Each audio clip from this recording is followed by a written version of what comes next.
जब खरगे साहब का जुलूस निकल सकता है तो रसूलुल्लाह सल्लल्लाहु अलैहि वसल्लम का जुलूस नहीं निकल सकता। गवर्नमेंट को देना चाहिए। जब जुलूस निकल सकता है खरगे साहब का तो जुलूस और होगा। उनको भी कोविड के गाइडलाइंस है, हमारे भी तो हम भी निकालते। अब इसके बाद बोलेंगे देखो तो आगे भड़काओ बात करके चले, भड़काओ बात की आगे होगा। उनका जुलूस निकला नहीं निकला खरगे साहब निकला ना, आइए भी दो भाई साहब, पूरा मुल्क हमारे भागता है, कहीं भी जा सकते हैं। सावरकर बोले फादरलैंड नहीं है, फादरलैंड है सावरकर हमारा। ये कैसा है? हमारे अब्बा पूरे कायनात के अब्बा, आपके अब्बा के अब्बा के अब्बा के अब्बा। हज़रत आदम अलैहिस्सलाम दुनिया में आए तो पहला कदम यहाँ रखे, अब्बा की जमीन पे बैठे काम नहीं तो इसका होगा।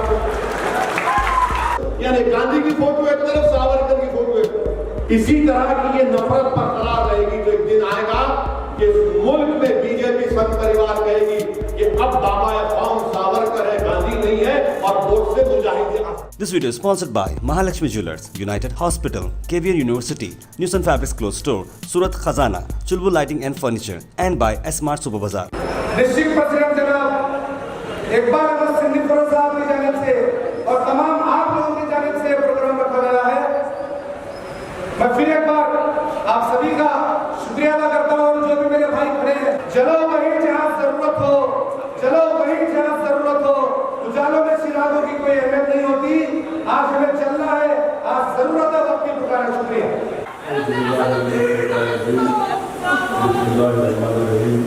अस्सलाम वालेकुम वरहमतुल्लाहि वबरकातुहू। सुलिया सैयद साहब जो मजलिस इत्तेहादुल मुस्लिमीन के आने वाले 2023 के इंतखाबात के गुजशतर समाज के उम्मीदवार हैं,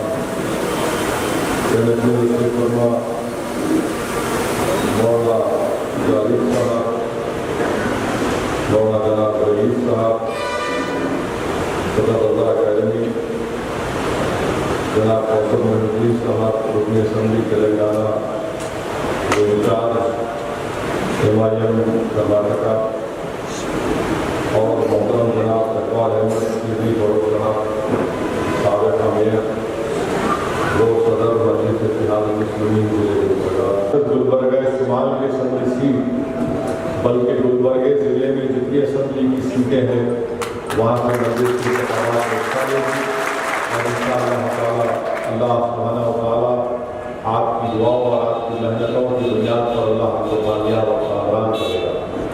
तो मैं अपने जमात के जिम्मेदारों से भी ये गुजारिश करना चाहूँगा कि अपने हिम्मतों को और अपने हौसलों को बुलंद रखिए। बहुत ही कम वक्त हमको मिला था, हम लोग जिस तरीके से तैयारी करना था उस तरीके से नहीं कर पाए। यकीनन कहीं ना कहीं कोई कमज़ोरी भी होगी और इंशाअल्लाह ताला हम उन तमाम कमज़ोरियों को दूर करेंगे और एक नए जिद्दोजहद और नए हिम्मत और हौसले के साथ अपने काम को जारी और सारी रखेंगे। मैं यहाँ आने से पहले हमारे बल्दिया के जो उम्मीदवार थे उन तमाम से मेरी मुलाकात हुई। मैंने उनसे भी गुजारिश की कि वो अपने अपने बल्दी हल्के में सरगर्म रहें, आवाम से वाबस्ता रहें, आवाम की तकालीफ को, उनके मसाइल को हल करने की कोशिश करें। और मैंने उन तमाम उम्मीदवारों से इस बात का वादा भी किया है कि अगर वो अपने अपने बल्दी हल्के में हरकत में रहेंगे, आवाम के मसाइल को समझते रहेंगे, काम करते रहेंगे, तो इंशाअल्लाह ताला आइंदा जब 5 साल के बाद बल्दिया के इंतखाबात होंगे, अगर वो सरगर्म रहे, आवाम से वाबस्ता रहे, तो मुझे कोई इस बात की शिकायत नहीं हुई कि मैं दोबारा मजलिस को वहाँ से अपना उम्मीदवार बनाए, क्योंकि हमको काम करना है और आवाम का एतमाद और आवाम के दिल को जीतना है। और मुझे यकीन है कि इंशाअल्लाह ताला जो इलियास सैयद साहब ने मेहनत की, जस्तजू की, इंशाअल्लाह ताला वो ज़रूर रंग लाएगी। मैं क्योंकि ये हमारे जमात के ज़िम्मेदारों का और कौम और मिल्लत के ज़िम्मेदारों का इजलास है, मैं आपको बताना ज़रूरी समझता हूँ कि जब मैं पहला असम्बली का इलेक्शन लड़ा था 1994 सितंबर या अक्टूबर का महीना था, मजलिस इत्तेहादुल मुस्लिमीन की तरफ से मैं वाहिद रुकन असम्बली कामयाब हुआ था। मजलिस के उस ज़माने में 4 अरकान असम्बली थे, शिकस्त हुई और सिर्फ अकेले कामयाब हुआ। मैंने मेहनत की, हमारे बुजुर्गों की हिदायत पर अमल किया, हमारे वालिद मरहूम की सरपरस्ती हासिल की, उनकी नसीहतें मेरे लिए आज भी यकीन की असासा है मेरे लिए। हमने मेहनत की और उसके 1.5 साल के अंदर जब पार्लियामेंट इलेक्शन हुआ 1996 का, तो मरहूम कायद सारा रेगुलर के खिलाफ मौजूदा नायब सदर जमहूरिया जनाब वेंकैया नायडू साहब इंतखाबात करने हैदराबाद को आए थे और उस ज़माने में मजलिस के खिलाफ एक इंतशार की कैफियत पैदा करने की सरजमीन हैदराबाद पर कोशिश की गई थी।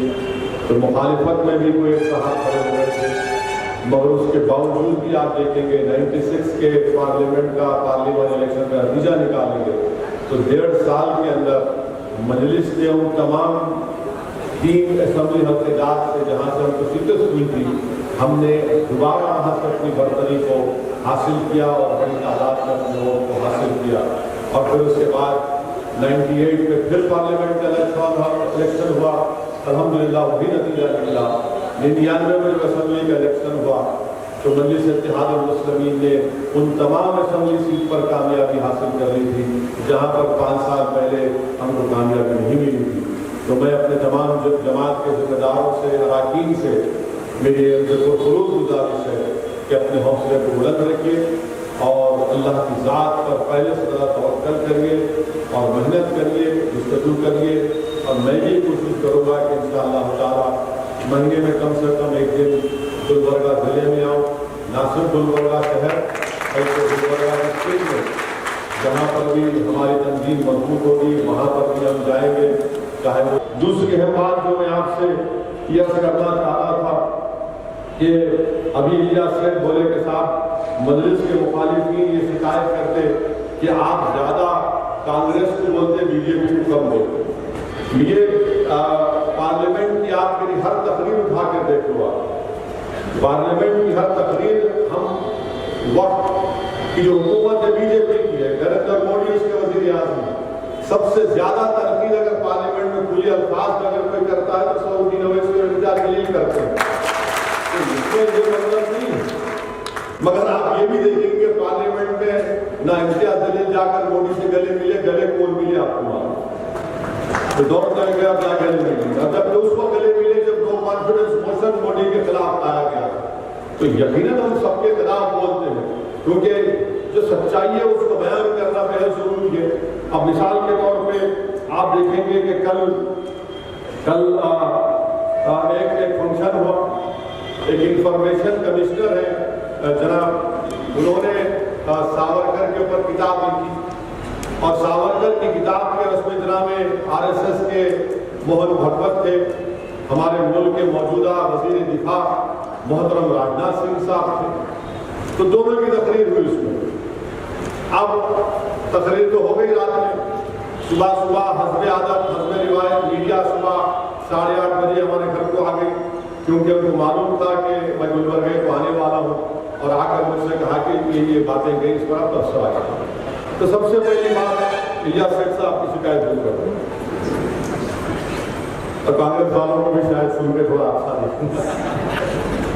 तो वजीर दिफा ने ये कहा कि सावरकर ने जो अंग्रेजों को माफीनामे के खत लिखे थे वो महात्मा गांधी के बोलने पे लिखे। आप उलेमाए कराम यहाँ पर मौजूद हैं, अल्लामा फजल खैराबादी रहमतुल्लाह अलैह हो या मौलाना हुसैन अहमद बंदी रहमतुल्लाह अलैह, ये माल्टा की जेल में थे, वो अंडमान की जेल में थे। कोई भी एक खत इनका नहीं बता सकता कि उन्होंने अंग्रेजों से माफी की भीख मांगी, कोई नहीं बता सकता, कोई नहीं बता सकता। अब ये जो मोहतरम है सावरकर, ये जेल में गए 1911 तक, डब्बे जेल में जुलाई 4, 1911 को। ये जरूरी है बोलना, क्योंकि रिकॉर्ड हो गया तो दिखाते टीवी वाले कि एक और भड़काऊ भाषण गुलबर्ग में दे गए। तो जुलाई 4, 1911 को जेल में डाले सावरकर। अब राजनाथ सिंह ये बोल रहे कि महात्मा गांधी खुद उनको ये बोले कि आप मर्सी पिटीशन लिखो, माफीनामा लिखो। मैं राजनाथ सिंह साहब से पूछना चाह रहा हूं कि आपको ये झूठ बोलने के लिए किसने मजबूर किया? 4 जुलाई 1911 को जब सावरकर को अंग्रेज गिरफ्तार करके काला पानी अंडमान में रखे, गांधी भारत में नहीं थे, साउथ अफ्रीका में थे राजनाथ सिंह साहब। वहां से क्या हो, क्या प्लेन में उड़ के आके बोले या क्या, कैसा है? उतना प्लेन भी नहीं था, जब तो कुछ भी नहीं था। अभी वो लंबी छोड़ दी है। अब ये समझे कि हम लोग हमारे कान में फूल नहीं लिखेंगे, नहीं मालूम, हमारे को मालूम, हम भी थोड़ा थोड़ा पढ़ते, ज्यादा नहीं पढ़ते, थोड़ा थोड़ा पढ़े लिखे। तो हम तेलुगु में बोलते कंचम कंचम, लिखे। ये पहली झूठी की। अब दूसरी बात ये है कि वो हो गया, फिर उसके बाद उन्होंने एक और माफीनामा लिखे नवंबर 14 को 1913 को, और तीसरा लिखे महात्मा गांधी भारत को कब आए? जनवरी 9, 1915। माने 2 खत लिख चुके थे अंग्रेजों को सावरकर। अगर वो अंग्रेजी का खत आपके सामने पढ़ूंगा, उसका तर्जुमा करूंगा, तो ये जितने संघ परिवार के लोग हैं आग डोला हो जाएंगे। इतनी तारीफ कर रहे अंग्रेजों की, आप ऐसे हैं, आप दरिया दिल है, मेरे को माफ करो। अरे ये बात बोलते नहीं है। हाँ, यकीनन गांधी का खत है, गांधी ने खत लिखा था, गांधी ने खत का जवाब लिखा था। गांधी ने उस खत का जवाब लिखकर ये नहीं कहा गांधी ने अपने जवाब में सावरकर को कि बेटा तुम माफी मांग ले जाए, नहीं कहा गांधी ने खत मैं पढ़ के सुना देता हूं आपको। वो खत है गांधी ने लिखा जनवरी 25, 1920 को, और गांधी इसमें खत में लिख रहे कि आई हैव योर लेटर, आपका खत मिला। It is difficult to advice you, बड़ी मुश्किल है आपको नसीहत का, आपको एडवाइस करना। मैं आप I suggest however you are framing a brief petition setting forth the facts of the case, bringing out in clear relief the fact that the offense committed by your brother was purely political. Gandhi उनको ये मशवरा दे रहे कि आप एक petition अंग्रेजों को लिखो और जो जुर्म आपके भाई से हुआ ये बोलो कि वो सियासी जुर्म था। I suggest this in order that it would be possible to concentrate public attention on the case. Meanwhile, Gandhi कहाँ बोल रहे इसमें कि माफी मांगो? गांधी तो ये बोलते थे कि अहिंसा का सबसे बड़ा रास्ता जेल को जाना है, जेल को जाना है। और मौसूफ को काला पानी में सावरकर को जेल में डाले, 8 महीने के अंदर ही खत लिख दिए उनको पहला। अब राजनाथ सिंह बोल रहे कि हमारे वजीर दिफा कि गांधी ने उनसे कहा था, गांधी ने कहा गांधी को जनवरी 25, 1920 को वो खत लिखे, उससे पहले तो मौसूफ को खत लिख चुके थे। तो ये अब ये बीजेपी का मकसद क्या है कि सावरकर के बारे में बड़ा अच्छा तारीख में ये भी आया। मैं एक सियासत का तालिब इल्म हूं, 1990 तक बीजेपी सावरकर का नाम ही नहीं लेती थी, हिंदुत्व का नाम भी नहीं लेती थी। ये आडवाणी ने शुरू किया हिंदुत्व और सावरकर 1990 में, उसके बाद सब शुरू हो। अच्छा, सावरकर की तारीख क्या है? सावरकर की तारीख ये है कि सावरकर ने, मैं आपको बता रहा हूं कि सावरकर ने, अब ये हम बीजेपी वालों पे छोड़ देते, आप झूठ है सच है बोलो। सावरकर ने 1900 आजादी मिलने के बाद 1947 में क्या सावरकर ने नहीं कहा था कि मैं तिरंगे को नहीं मानता, मैं भगवा रंग को मानता? कहा था सावरकर ने ये बात? तीसरी बात, सावरकर ने यह भी कहा था कि हिंदू बादशाहों को का ये काम था कि वो मुस्लिम खवातीन की इज्जत लूटते, उनका रेप करते ताकि जंग जीत जाए।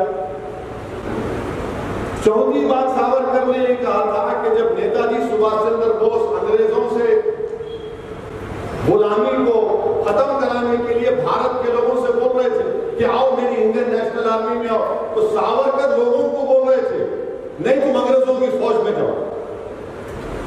छठी बात, सावरकर ये तारीख में, ये मैं अपने दिल से नहीं, उससे नहीं बना रहा हूं। 1939 में कांग्रेस और तमाम मुजाहिदीन आजादी ने फैसला लिया कि हम तमाम अपने अपने विजारत के ओहदों से इस्तीफा देते। तो सावरकर लिनिन तो वाइसरॉय के पास जाकर बोले हम नहीं देते, हम आपके साथ हैं, हम आपके साथ हैं। 19 अच्छा ये बार बार बोलते मुसलमानों को टू नेशन थ्योरी। अरे टू नेशन थ्योरी की सबसे पहले बात करने वाला 1937 में सावरकर थे। सावरकर ने कहा कि हिंदू नेशन है और मुसलमान एक कम्युनिटी है। आप बोले, हम नहीं बोले ना, हमको सावरकर से मतलब है ना जिना से मतलब था, ना रहेगा। और आपको मालूम कि हिंदू महासभा और मुस्लिम लीग मिलकर इक़्तिदार में थे उस जमाने में। माने दोनों, हिंदू महासभा और मुस्लिम लीग मिलकर इक़्तिदार में थे। और आखिरी बात, कौन बोले बात को, महात्मा गांधी के जो कत्ल का मुकदमा चला उसमें सावरकर एक्यूज थे। कोर्ट ने उनको कहा कि इनका जो पीए था सावरकर का, वाजपेयी नाम का, वो जो एविडेंस दिया उसको कानून में क्या है कि कोऑपरेट करना, मैंने सिर्फ मेरे बोलने पे नहीं बल्कि इलियास सेठ भी बोला, वो नहीं कर सका। मगर जस्टिस कपूर जो सुप्रीम कोर्ट के चीफ जस्टिस थे, कमीशन ऑफ इंक्वायरी बनाया गया, उन्होंने अपनी रिपोर्ट में कहा कि सावरकर के घर में गांधी के कत्ल की साजिश हुई।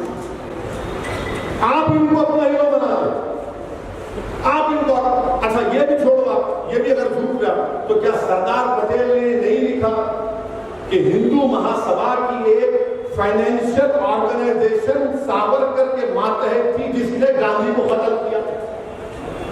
ये सब चीजें और ये आप कर रहे हैं। जब मैं 2004 में पार्लियामेंट को, हैदराबाद के इमाम का लाख शुक्रिया, मुझे मुंतखब करके अल्लाह ने भिजाया। 2004 में पार्लियामेंट के सेंट्रल हॉल में मैं गया तो जैसा वैसा बैठे हुए सेंट्रल हॉल, यहां पर गांधी की फोटो और उसके राइट ऑपोजिट सावरकर की फोटो। आप बताइए कि जिसके कत्ल का मुकदमा उस पर चला, कोर्ट ने भरी किया उसको, मगर इंक्वायरी कमीशन में साबित हुआ कि वो मुलविस, यानी गांधी की फोटो एक तरफ, सावरकर की फोटो एक तरफ। तो ये क्या हो रहा है हमारे मुल्क में?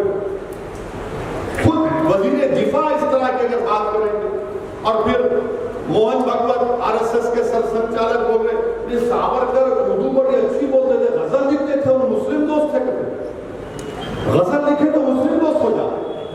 आज मीडिया वाले में से पूछे, मिला तुम्हारी इनकी तारीफ नहीं मालूम, महात्मा गांधी के कत्ल का जो एफआईआर था, वो एफआईआर भी उर्दू में लिखा गया था।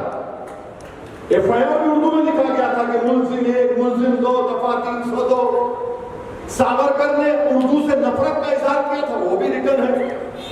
ये लोग ये समझते कि कोई जानता नहीं, अपनी लंबी लंबी झूठ छोड़ के निकल जाओ, कोई पकड़ेगा नहीं। अरे तो हम जानते ना, थोड़ा बहुत पढ़े, हम भी उलेमाओं की सोबत में उनके पैरों के पास बैठकर हम भी सीखे, हम भी जानते हैं। तो आज इनको आप बना रहे हैं जो बड़े वो थे। अरे कहां थे भाई, गांधी के कत्ल में ये थे।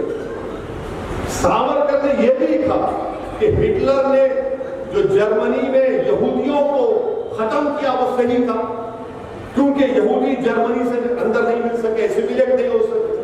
अरे फैसिज्म की तारीफ करते थे और हम हमको सिखा रहे हैं। और सबसे बड़ी बात याद रखिए, बीजेपी और संघ परिवार जो कांग्रेस के लोग भी सावरकर की तारीफ करते हैं, खुल के बोलो नहीं मानते उसको। सावरकर ने अपनी किताब हिंदुत्व लिखी, हिंदुत्व में सावरकर ने लिखा कि मुसलमान इस मुल्क से मोहब्बत नहीं कर सकते, क्योंकि ये इनके बाबा की जमीन नहीं है, ना इनके लिए ये एक मुबारक सरजमीन है। अंग्रेजी का लफ्ज था कि ना ये फादरलैंड है ना ये होली लैंड। इनका तो होली लैंड मक्का और मदीना में। अरे मक्का मदीना को नहीं पूछते, मक्का मदीना को खुदा नहीं मानते, हम जमीन और आसमान के खालिक को खुदा मानते। यह हकीकत है। मगर ये इनकी किताब में लिखा हुआ हिंदुत्व, इनकी किताब है, पढ़ने अगर पढ़ने का मौका मिला तो पढ़िए। बाज़ाब्ता बोल रहे और ये बोल रहे कि मुसलमानों को यहां पर सर्विट्यूड में रहना पड़ेगा। तो ये कल एक वजीर दिफा रहकर संविधान पर, आइन पर वोट लेकर इस तरह की अगर बातें कोई करेगा तो आपको समझ जाइए कि मुल्क इस राह पे जा रहा है। मैं मीडिया से भी और आज भी कह रहा हूं कि एक दिन एक वक्त आएगा, इसी तरह की अगर रविश बरकरार रहेगी, इसी तरह की ये नफरत बरकरार रहेगी, तो एक दिन आएगा कि इस मुल्क में बीजेपी संघ परिवार कहेगी कि अब बाबा कौम सावरकर है, गांधी नहीं है, और वोट से मुजाहिदे आजादी। ये सिलसिला का चलता रहेगा। ये शिद्दत पैदा हो चुकी है। ये तारीख को तोड़ तोड़ कर आरएसएस जो है आधी सच बोलती है और पूरा झूठ बोलती है। इनकी हकीकत है पूरी चीजों की। तो मेरे अजीज दोस्तों और बुजुर्गों, ये मुल्क के हालात, और फिर हमारे मुल्क के हालात, सियासी हालात ये हैं कि कांग्रेस हो या समाजवादी हो या फिर ये दूसरे जो अपने आप को सेकुलर बोलते हैं, इनकी कोशिश ये है कि सबसे बड़ा हिंदू कौन है इस मुल्क में, सबसे बड़ा हिंदू कौन है इस मुल्क में, और उसी के लिए कंपटीशन हो रहा है। आप देख लो, थोड़े दिन पहले कांग्रेस का एक जलसा हुआ, फिर समाजवादी का हुआ। मैं ये कह रहा हूं कि मैं ये नहीं बोल रहा हूं कि मैं सबसे बड़ा मुसलमान हूं। मैं ये कह रहा हूं कि इस मुल्क में जो मुल्क की खूबसूरती है, इस मुल्क का कोई मजहब ही नहीं है, भारत का कोई मजहब नहीं है। भारत पूरे मजहब को मानता भी है, और अगर कोई नहीं मानता तो भारत उसको ही बोलता तू भी तेरी ख्वाहिश है उस पर चल। मगर ये जो कंपटीशन चल रहा है, इस कंपटीशन को आपको देखना जरूरी है। और ये तमाम सेकुलर पार्टियां ये समझती हैं कि मुसलमान कहां जाएगा, इसको तो एक कोने में करके दबा दिए, ना महारा हमारे साथ आएंगे। ये आपको फैसला करना है, क्यों जाएंगे मौला महारा, क्योंकि हम तो मजबूर हैं इनके साथ जाने के लिए। अगर आज ये लोग इस तरह का कॉम्प्रोमाइज करते जाएंगे तो फिर याद रखिए हमारी तहजीब पर, हमारी सकाफत पर, हमारी शनाख्त के खतरे पैदा हो जाएंगे। मुझे इस बात का खतरा है। मैं देख रहा हूं उन चीजों को, महसूस कर रहा हूं कि इस तरह अगर हर चीज को ये लोग नहीं ये लोग ये करना जरूरी है, ये कभी खत्म ना होगा फिर। और उलमा और मुफ्तिया इकराम फरमाते हैं, औलिया अल्लाह फरमाते हैं कि अगर तुम एक मर्तबा बुराई के दरवाजे को खोलोगे तो फिर खत्म, फिर यहां से नीचे जाते हैं, ऊपर नहीं आते। कंपटीशन हो रहा है, कंपटीशन हो रहा है। इसीलिए मेरी आपसे गुजारिश है कि इस माहौल में हमको अपने हौसलों को बुलंद रखना है, अपनी सियासी ताकत को मजबूत करना है। मैं फिर से कह रहा हूं कि बीजेपी को हराना सिर्फ मुसलमानों का काम नहीं है, बीजेपी को हराना दलितों का भी काम है, ओबीसी का भी काम है, अनाजात हिंदुओं का भी काम है बीजेपी को हराना। वो लोग इलेक्शन आता तो अपनी अपनी जात के ऊपर अपनी जात के लीडरों को मजबूत बना देते हैं, उनको एमएलए बनाते, एमपी बनाते, मिनिस्टर बनाते। हम क्या बनाते? हम खाली बैंड बाजे की पार्टी। जब शादी की बारात निकलती दूल्हे के घर से तो बैंड बाजा अगर कोई रखता है, नहीं रखना चाहिए, रखते हैं तो आप देखो कि शादी खाने के बाहर बैंड बाजा लोग अंदर बता चल भाग। ये हाल हमारा होकर रहेगा, ये हाल हमारा होकर रहेगा। हमारा काम खाली वोट डालो, वोट नहीं। गुलबर्गा का बल्दिया इलेक्शन है, जिंदगी मौत का फैसला होने वाला है। कितने इलेक्शन में जिंदगी मौत का फैसला नहीं हुआ, और फिर हम लोग मरते उसके बाद कोई पूछने वाला नहीं। अभी हमारे भाई बता रहे थे कि कांग्रेस के दो लीडर, क्या नाम है उनका, अजय सिंह साहब और परमेश्वर साहब ने बल्लारी में जो असेंबली का इजलास हो रहा, हमारे भाई बता रहे, उसमें उन्होंने मुतालबा किया कि तब्दीली मजहब का कानून लेकर आओ। तब्दीली मजहब का कानून आप हो लेके आओ। कलीम सिद्दीकी साहब को जेल में डाल कर सड़ा रहे, वहां पर कोई केस नहीं है उनके ऊपर, सिर्फ तंग करना है उनको। और उस चार्जशीट में बहुत बड़े मौलाना जो एमपी उनका भी नाम लिख दिया गया। वो वकील साहब ने तो विजय में देख के तजुब रखा कि कहां से कहां मिला दे रहे। आप बोल रहे कि धर्मांतरण का माने तब्दीली मजहब का कानून लेके आओ, क्या ये पॉलिसी कांग्रेस पार्टी की? क्या आप बोल रहे हैं, आपके बड़े बड़े लीडर्स बोल रहे कि कन्वर्जन का कानून लेकर आओ, बल्लारी में जो असेंबली का इजलास होने जा रहा है। मैं मजहब अगर बदल रहा हूं, अगर कोई इस्लाम कबूल करता है तो मुल्क को क्या खतरा है, इसको बताओ मेरे को। तो अगर मैं शब्द ला इलाहा इल्लल्लाह व शब्द मोहम्मद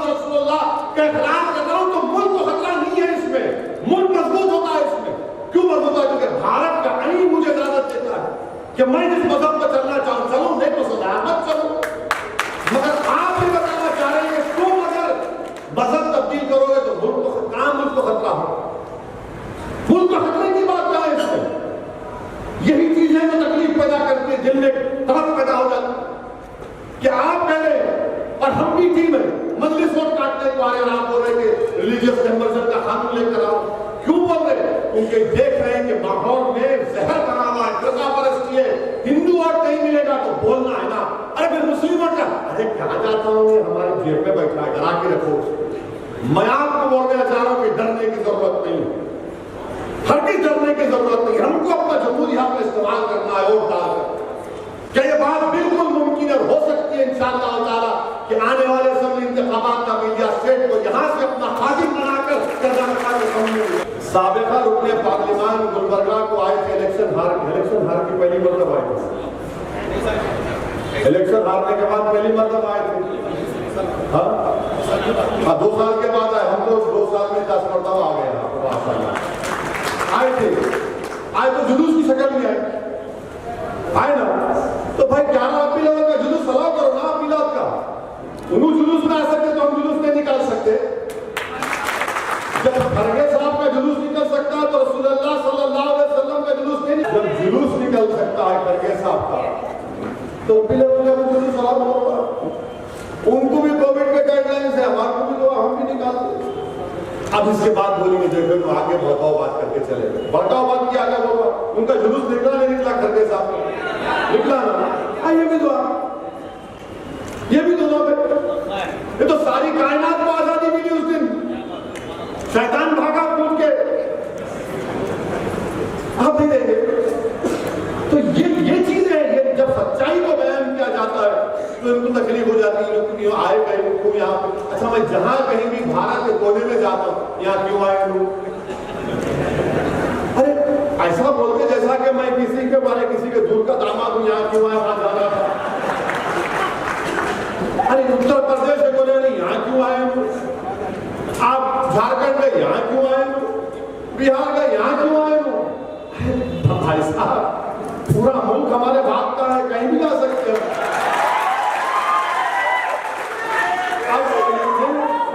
इसका भी जवाब इसलिए है क्योंकि सावरकर बोले फादरलैंड नहीं है। फादरलैंड है सावरकर हमारा। ये कैसा है?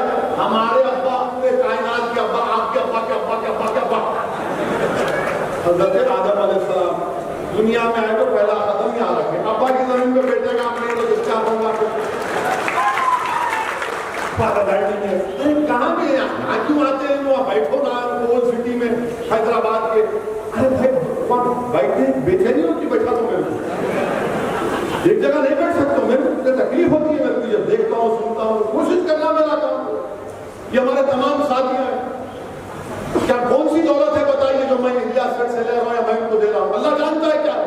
सिर्फ एक तरफ है, जज्बा है कि नहीं हमारी आवाज होना, गरीब मजलूम आवाम की मुसलमानों की आवाज होना, एक ताकत देखना, हमारे वोट की वैल्यू होना, हमारे मसाइल हल होना। यही तकलीफ है जो सब चीजें जो नौजवान समझ चुका है, तरफ है नौजवानों। तो मेरी आपसे गुजारिश है कि आप जितना हो सके मजलिस की मदद करिए, खास तौर से अपनी दुआओं से। रात के अंधेरे में जब आप उठेंगे तो एक लफ्ज जमात की कामयाबी के लिए अल्लाह की बारगाह में अर्ज़ करिए। यकीनन अहले दिल की जबान से निकले हुए कलमात अल्लाह की बारगाह में कबूलियत का बाइस बन सकते हैं। वाखिर दावा अल्हम्दुलिल्लाह। मैंने अपना 40 साल दौर कांग्रेस के अंदर मैंने कैसे गुजारा और कांग्रेस क्या चीज है, कांग्रेस मुसलमानों को कैसे इस्तेमाल करती है और कांग्रेस का जो मैनिफेस्टो है वो क्या है और किस तरह से मुसलमानों को यहाँ पर उनको इस्तेमाल किया गया सारे हिंदुस्तान के अंदर। मैं सिर्फ गुलबर्गा के एमएलए की बात नहीं करना चाहता, सिर्फ हमारे जो इलेक्शन की बात नहीं करना चाहता, बल्कि या दानिशमंद भी हमारे पास यहाँ पर बैठे हुए हैं, उलमाए दीन भी यहाँ पर बैठे हुए हैं। मैं वो भी ये कहना चाहता हूँ, सिर्फ हम ये समझते हैं कि हम नमाज पढ़ लिया हमारा दीन मुकम्मल हो गया, हमने रोजा रहा हमारा दीन मुकम्मल हो गया। यानी दीन के 10 हिस्सों में एक हिस्सा ज़ाहिरी इबादत है। हम समझ रहे हैं कि हमने हज कर लिया, हमने नमाज पढ़ लिया, हमने जो अरकान को 5 अदा कर लिया, हम समझ रहे हैं कि हमारा दीन मुकम्मल हो गया, हमारी जिम्मेदारी मुकम्मल हो गई। ऐसा नहीं है मेरे दोस्तों। हमारे दीन के 9 हिस्से नबी करीम आका दो जहां अहमद मुस्तफा सल्लल्लाहु अलैहि वसल्लम हमें बता चुके हैं हमको चलना कैसा है, हमको बैठना कैसा है, हमको सियासत कैसी करनी है, हमको तिजारत कैसी करनी है। तमाम जिंदगी हमको जो है सामने आ चुके हैं। 40 साल की आदत